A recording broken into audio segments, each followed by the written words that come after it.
자, 이야기 추리는 결국에는 이거 보면서 제가 소크라테스 얘기가 참 생각났는데, 여러분이 안다고 생각하는 거, 그게 정말 아는 것이라고 해석해야 되나? 여러분이 안다, 누군가랑 대화해서 그 사람의 경험을 안다 라고 하는 건 아는 게 아니라는 거예요. 그냥 이야기 추리의 핵심은 그거죠. 니들이 경험하는 세상 다 너의 각자의 삶에서 너희들이 너희 걸로 해석한 것 뿐이다. 근데 그것이 세상이 정해준 어떤 가치관을 가지고 너희들 게 아닌데 그 종속돼가지고 그게 마치 너희들 것인 것 마냥 살았기 때문에 그 가치부터 없애. 그 진짜가 아니니까. 이제는 너희들 인생은 니들이 가치 부여를 하고 니들이 의미를 부여해서 이제 새롭게 창조해서 살아버리는 거야. 그렇게 가보자. 이렇게 하는 거죠. 되게 설득력 있죠. 그죠? 엄청 설득력 있어요. 그래서 뭐예요? 그러니까 문제가 너가 아니야. 문제는 우리가 문제를 보는 거야. 자, 문제 꺼내. 외제화시켜서. 네 안에 두려움 있어? 그거를 이름을 붙이면 뭐라고 생각할 것 같아? 두려움을 멍충이라 하고 싶어? 멍충이라 그 멍청이가 너한테 지금까지 무슨 짓 했어? 완전히 새로운 시각이죠? 난 싫어해, 이런 거. 책임은 어디였어, 책임은? 그 우울이 너한테 무슨 짓 했어? 여기서 다 반드시 다룰 건 그거라고 생각해요. 얘가 날 우울하게 만들었어. 얘가 내 기분을 침체되게 만들었고, 날 폭력적으로 만들었어. 내 사람들과 거리를 뒀어. 그래서 얻어진 게 뭐야? 까지 가야지. 그래서 난 긍정심리학이. 긍정심리학이 좋은 게 좋은 건 아니다. 책임이 상실했죠. 세상이 정해놓은 어떤 가치관을 완전히 무시하자는 어떤 포스트 모더니즘에서 나온 거예요. 근데 세상의 어떤 가치관이라는 거는 사실 하루아침에 생긴 게 아니거든요. 모든 세상의 어떤 가치들은 반드시 사라져요. 언제 개인적 종말 있죠, 그죠? 자기 죽으면 그런 가치가 무슨 소용이야. 근데 그 가치가 언제부터 생겼어요? 원형이 있다는 거야. 세대를 거슬려 온 어떤 가치가 있다는 거야. 젠더 이슈 요즘 굉장히 심한데, 그죠? 여성을 어떻게 정의할 거야?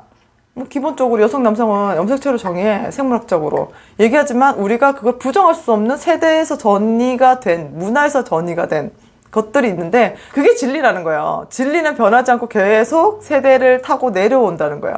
그래서, 저 아저씨가 그랬다. 내가 좋아하시는 분, 조던 피터슨이 그랬어. 우리가 진리가 없다고 생각하지만, 진리는 결국 불변의 법칙이죠. 그죠? 사라지지 않는 것. 계속 그 상태가 유지되어 있는 것. 그래서, 우리 크리스찬들은 진리를 어디에 두고 있죠. 그죠? 근데 그것처럼 진리는 변하지 않는 건데, 그 변하지 않는 게 우리가 죽더라도 어떤 가치나 개념들은 살아서 계속 정통을 타고 내려오고 있다는 거예요. 그래서 조던 피터슨은 그걸 진리로 보고 있는 거예요. 그것처럼 우리가 갖고 있는 이 개념이 하루아침에 생긴 게 아닌 거야. 하루아침에 생긴 게 아닌 거야. 그래서 근데 여기 이야기 치료는 굉장히 심플하게 그걸 말해요. 그죠? 그걸 다 네가 창조할 수 있고 네가 할 수 있는 거야. 그래서 외제화시킬 때 거기다 이름을 붙이고 그거를 우리 함께 다른 의미로 둬보자. 그리고 그걸 어떻게 함께 물리치적 우리가 같이 연합해보자. 저 처음에 이제 이야기 치료 배울 때 굉장히 쌈박했거든요. 진짜 헉했어. 진짜 정말 괜찮다. 근데 임상에 적용을 하잖아요. 그 순간 똑같아. 그 친구도 그 순간 괜찮아. 그 순간은 괜찮아요. 그래서 이야기 치료라는 개념이 굉장히 되게 어떤 상담계에서 굉장히 지금도 이야기 치료를 해서 성격적 이야기 치료도 하고 다 응용을 해요. 저 개인적으로 기독교 상담이 그런 식으로 응용하는 거 좋아하지 않는데, 독서 치료하고 이야기 치료는 또 다른 거예요? 다르죠. 달라요. 독서 치료는 진짜 책이 매개가 돼요. 걔네들은 책 없으면 안 돼.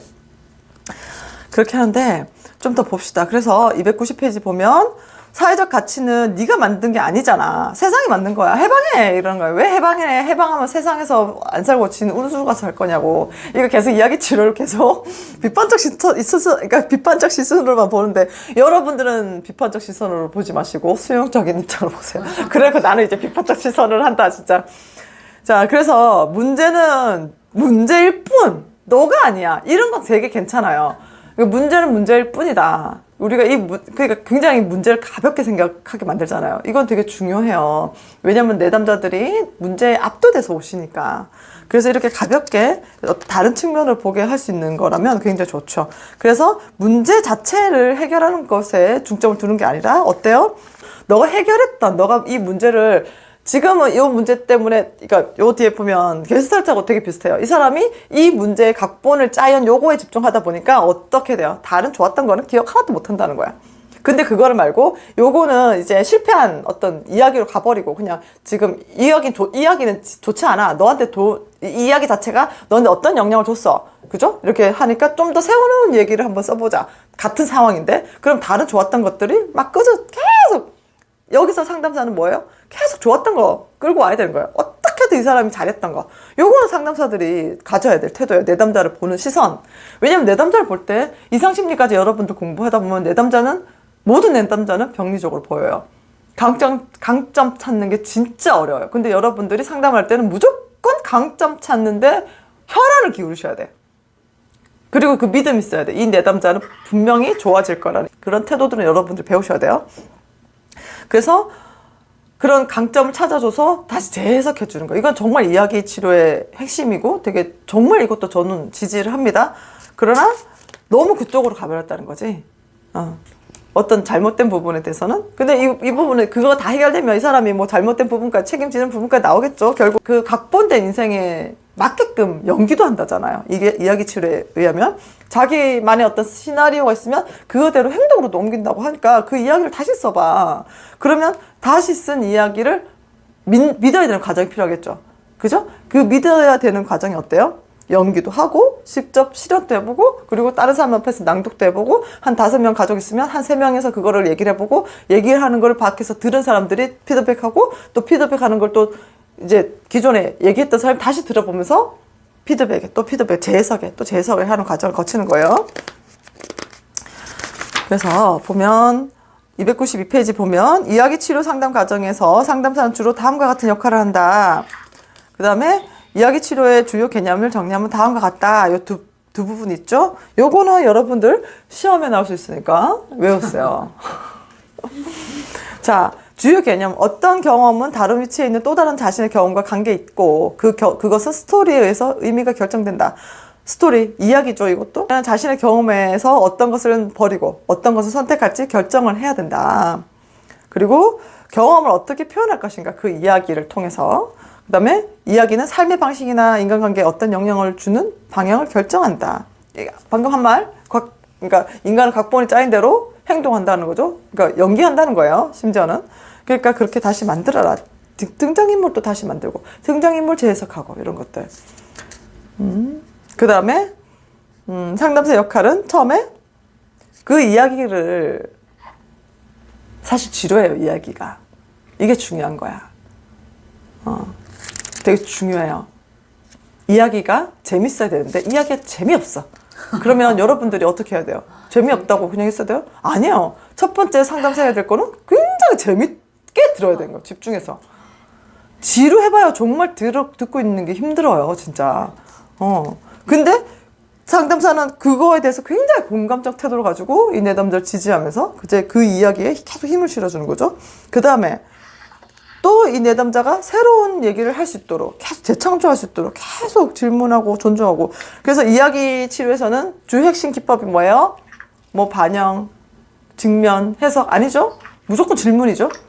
계속 질문. 그래서 그 질문하면 내담자가 거기에 영감을 가져가지고 스토리를 써간다는 거예요. 내담자를 진단명에 의해 분류하는 것이 아니다. 요거는 해결 중심도 마찬가지고 사티오도 마찬가지고 진단을 하되 병리적으로 보지 말라는 거예요. 그래서 5째는 다른 사람 스토리를 쓸 공간을 열 수 있도록 사람들이 내면화된 지배적인 문화적 스토리에서 분리될 수 있도록 돕는다. 지배적 스토리. 요즘에는 뭐가 지배적 스토리인지 모르겠어요. 사실은 그래.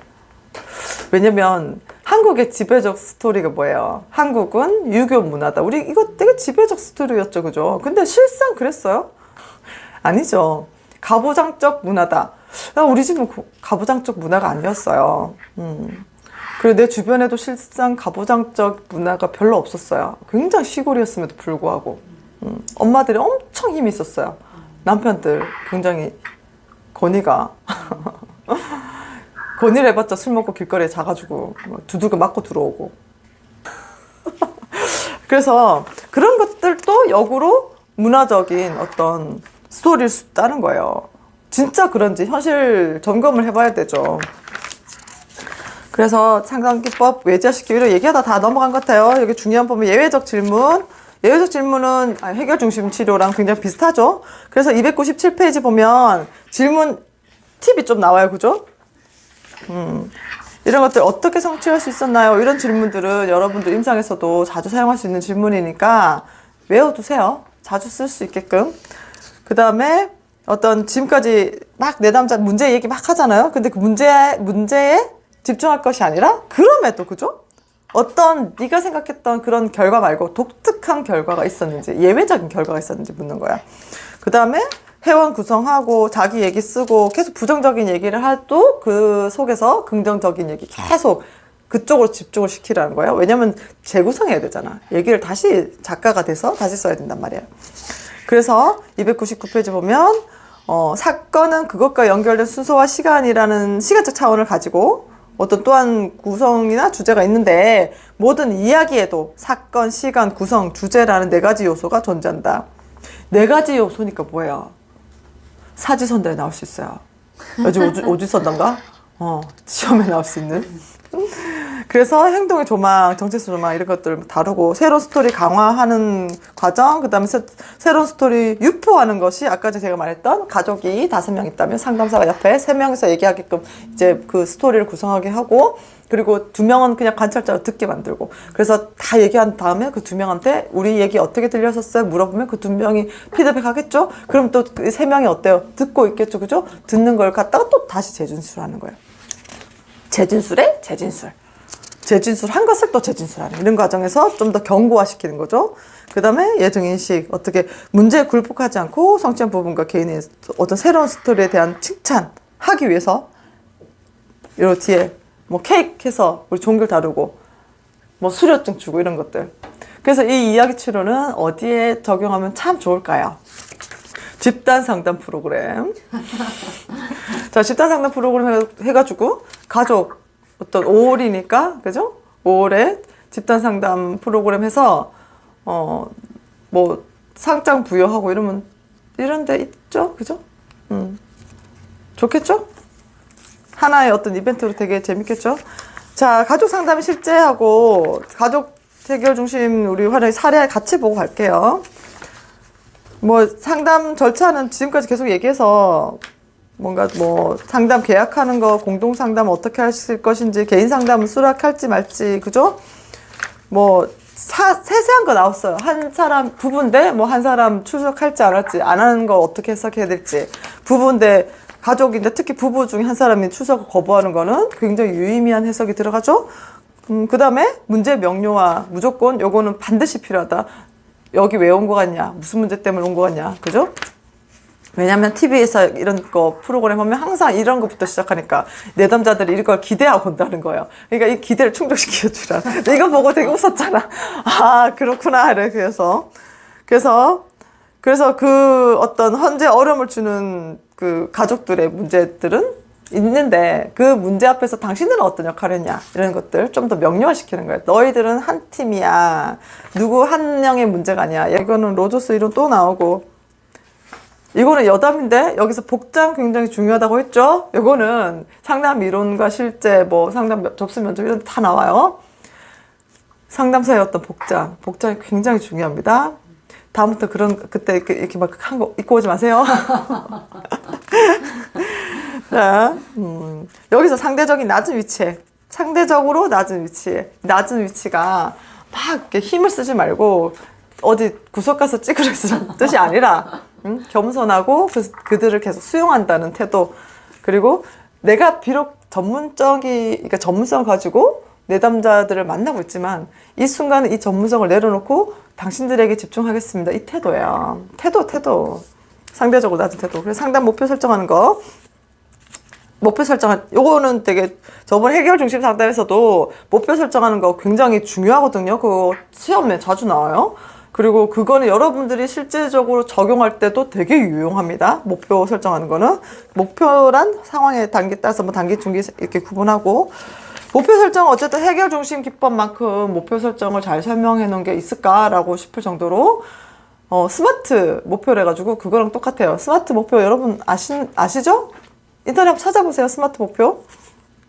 이제 지금 우리 집단에서 하는 거예요. 정확한 기한이 나와야 되고 뭐 성과가 나와야 되고 이런 것들이 있어요. 눈으로 확인 가능, 측정 가능 이런 것들이 있어요. 그래서 목표를 세울 때는 그렇게 세우셔야 돼요.